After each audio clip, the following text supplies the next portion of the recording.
dunia yang paling dekat dengan langit, di mana orang-orang hidup di atas awan. Pada ketinggian ekstrim di 5.100 meter, lapisan atmosfernya sangat tipis dan penduduk setempat hidup dengan kadar oksigen yang hanya 50% dari biasanya. Tubuh mereka telah berevolusi untuk memproduksi sel darah 2 kali lebih banyak daripada kita. Di tanah yang tandus ini, tidak ada satu pohon pun yang dapat bertahan hidup karena tekanan udara yang rendah. Kota di pegunungan Andes Peru ini bahkan lebih tinggi 300 meter dari Mont Blanc, puncak tertinggi di pegunungan Alpen Eropa. Jauh berbeda dari dunia modern, ini tempat di mana kriminalitas dan bahaya selalu mengintai. Orang-orang datang ke negeri yang keras ini hanya untuk satu alasan, emas. Sekitar 50.000 orang tinggal di sini di antara tumpukan sampah. Semuanya memimpikan kekayaan. Kami dalam perjalanan menjelajahi kehidupan di pemukiman tertinggi di dunia. Berhenti dulu, berhenti. Ya, berhenti. Ya, berhenti. Tolong berhenti. Aku tabung oksigen. Tolong. Mendaki ketinggian di atas 2.000 meter dalam sehari dapat memicu mabuk ketinggian bagi seseorang yang terbiasa dengan permukaan laut. Namun hingga saat ini kita telah berada pada ketinggian ganda tersebut. Sakit kepala, pusing, mual adalah gejala awal. Diikuti batuk yang dapat menyebabkan sesak napas. Bantuan darurat sangatlah penting ketika mengalami mabuk ketinggian yang terlalu drastis, yang menyebabkan penumpukan cairan di paru-paru. Pada dataran tinggi, tubuh kehilangan air 2 kali lebih banyak melalui pernapasan. Maka penting untuk tetap terhidrasi. Lihatlah ketinggian ini, kawan.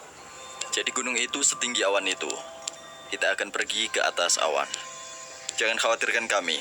Kami baik-baik saja. Kami akan menghirup ini saat ketinggian meningkat. Tidak ada yang terjadi pada orang-orang dari sini. Mereka telah beradaptasi terhadap situasi ini. Lapisan atmosfer semakin tipis dan semakin sulit menghirup oksigen. Tapi kami pasti akan terbiasa. Tempat yang kami tuju adalah kota pertambangan. Bahan kimia mematikan seperti sianida dan merkuri yang digunakan dalam pengolahan emas telah mencemari tanah dan air pertanian di pemukiman itu. Sebelum memulai perjalanan, kami juga mengemas banyak makanan dan air minum bersih. Kami lahir di sini. Kami telah beradaptasi dengan ketinggian ini. Tingkat oksigen normal dalam darah harus berkisar antara 95 dan 100%. Di bawah 80% organ vital akan terkena dampak negatif. Aku mencoba menormalkan saturasi oksigenku yang saat ini di level 72%. Namun ini solusi sementara karena kami akan terus naik setiap menitnya. Kota ini benar-benar dikelilingi oleh bertonton sampah yang membentang bermil-mil. Alam telah memberi tempat pada tumpukan sampah. Saat kami tiba, seketika bau yang menyengat menyerangku.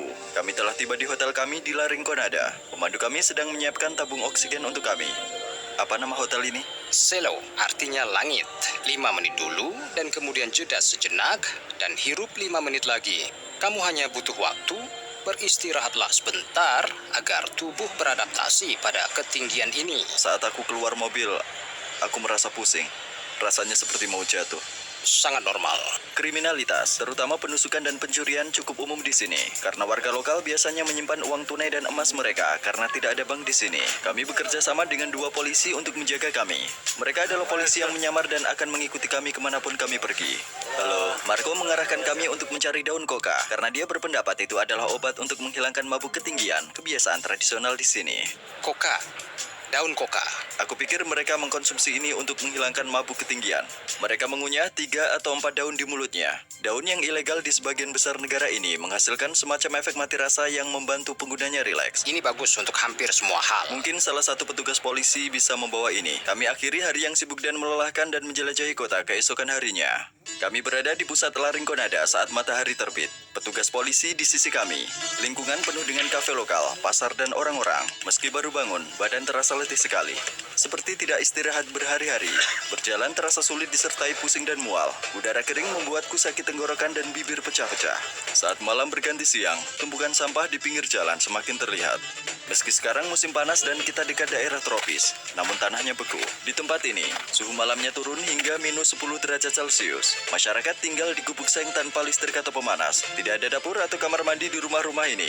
Dan ribuan orang harus menggunakan toilet umum dan kamar mandi yang sama untuk kebutuhan pribadi mereka. Seperti jaring yang menutupi kota, selang-selang ini mengalirkan air dari gletser di atas ke tengah. Hampir tidak ada orang yang kita temui di sini berasal dari tempat ini. Sebagian besar datang dari daerah lain di Peru dengan impian mencari kekayaan melalui pertambangan. Harga emas meningkat 6 kali lipat antara tahun 2001 dan 2012 dan menyebabkan ledakan populasi di wilayah itu. Namun kondisinya sangat buruk bagi 50.000 orang yang tinggal di di sini.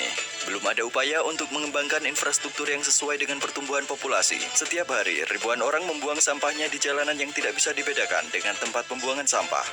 Tak ada layanan dari pemerintah untuk mengambil sampah ini. Orang-orang mengurus dirinya masing-masing. Masalah paling menakutkan adalah kurangnya sistem pembuangan. Air limbah meluber ke jalanan begitu saja. Lapangan sepak bola ini tidak terbuat dari rumput asli, semuanya buatan.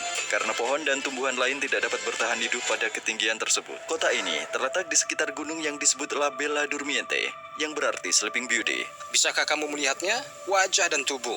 Itu seorang wanita. Dia sedang tidur di sini. Bentuk gunung. Kota ini menyatu dengan langit dengan struktur abu-abunya yang kacau.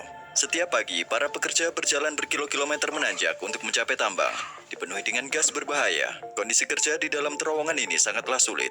La Rinconada juga disebut The Devil Paradise. Ini karena kota ini dikuasai oleh perusahaan ilegal yang mengendalikan pertambangan. Ada tanda dekat terowongan yang memerintahkan untuk menembak mereka yang masuk tanpa izin. Apapun peringatannya, kami bertekad untuk masuk ke dalam terowongan tambang ini. Baiklah, kami akan mencoba melihat cara kerjanya. Teman-teman kami, mereka bilang mungkin kami bisa menjadi sangat dekat. Bisakah kamu melihat wanita di sana? Wanita? Ya, dia adalah wanita di atas sana. Mereka mengumpulkan sisa-sisa. Ya, Wanita dilarang bekerja di pertambangan. Menurut kepercayaan warga lokal, Sleeping Beauty menjadi cemburu dan membawa bencana seperti gempa bumi jika seorang wanita menyentuh emasnya. Mereka mencari nafkah dengan mencari emas di batuan sisa yang dibuang di luar tambang. Anak-anak yang mencari emas di gunung dapat dengan mudah dikenali dari bekas radang dingin di pipi mereka. Sebagai orang asing dengan kamera, kami menarik banyak perhatian. Maka aku menyerahkan ponselku pada Marco untuk mengambil video dalam terowongan. Patung-patung dekat lokasi penambangan yang dihiasi dengan bunga kering, buah-buahan dan botol alkohol ini melambangkan dewa gunung. Penambang datang ke sini untuk berdoa memohon perlindungan dari kecelakaan dan keberhasilan mencari emas. Di sini, insiden seperti ledakan atap yang ambruk dan keracunan gas terjadi sekitar 25 kali lebih sering dibandingkan negara-negara maju. Jika seorang penambang meninggal, perusahaan membayar sekitar $600 sebagai kompensasi. Konsep gaji tetap tidak ada di La Rinconada. Penambang bekerja di bawah sistem perburuan ilegal kuno yang disebut Cachoreo. Mereka bekerja di perusahaan tanpa dibayar selama sebulan penuh dan kemudian mendapat 1 hari bekerja untuk diri mereka sendiri, membawa pulang emas yang mereka temukan sebagai gaji pada hari itu. Bergantung keberhasilan hari Cachoreo, mereka mungkin mendapat penghasilan yang besar atau bisa jadi tidak dibayar. Jadi secara teori pendapatan mereka ditentukan oleh keberuntungan. Namun penambang mencoba meminimalkan ketidakpastian ini dengan mengantongi batu yang tampak bagus atau menyembunyikannya di suatu tempat di hari Cachoreo. Kadar oksigenku sekarang di angka 65%, jauh di bawah normal 95 hingga 100%. Jadi aku bernapas sangat cepat dan detak jantungku lebih dari 120, padahal seharusnya antara 80 dan 100. Saat ini seorang warga lokal sedang memeriksa kadar oksigennya. Hasil miliknya jauh lebih baik dari saya. Oksigen 82% dan detak jantung 97 ppm. Aku tidak tahan lagi. Aku akan kembali ke hotel untuk mengambil oksigen. Aku memakai mantelku agar tetap hangat karena tidak ada pemanas. Sekarang kita akan menunggu beberapa jam untuk menjelajahi kehidupan malam kota yang berbahaya dan berbicara dengan beberapa penambang. Saat aku istirahat, kamu harus tahu harga sebenarnya dari emas tersebut. Setiap cincin yang mengandung 8 gram emas menghasilkan sekitar 20 ton limbah selama produksi.